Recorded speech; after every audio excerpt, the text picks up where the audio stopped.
2, 3, 4. Ma non l'avete visto ancora bene? Cosa vuol dire?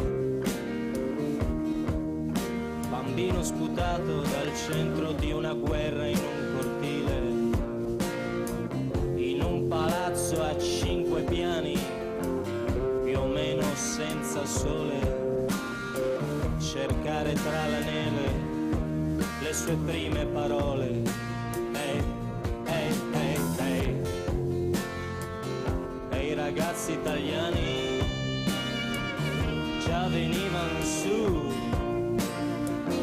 E i ragazzi italiani già venivano su.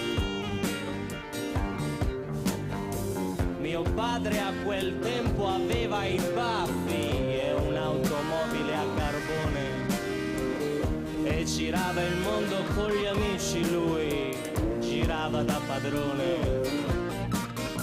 Oggi all'osteria del futuro io coi miei amici a sbattere la testa contro il muro, a bere vino, a parlare delle donne o del futuro da cambiare. Ehi, ehi, ehi. E i ragazzi italiani già venivano su. E i ragazzi italiani già venivano su. Tu che nascerai sotto un ponte da una cagna regina di strada, tu con una stella sulla fronte, tu raccolta una fermata, proprio tu, ah.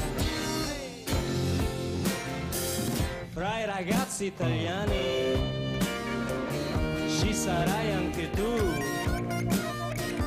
che nasci domani, tu, sì, proprio tu. Ma non l'hai visto ancora bene? Cosa vuol dire? Con in mano pochi anni sapere già come andrà a finire. Confusione tra le vene, vivere o quasi in un mondo che non ti appartiene. Con una valigia in mano, il tuo passato che è passato e il tuo futuro è già lontano. E i ragazzi italiani ora parlane tu. Coi ragazzi italiani ora staci tu. Tu che nasci domani, tu, proprio tu.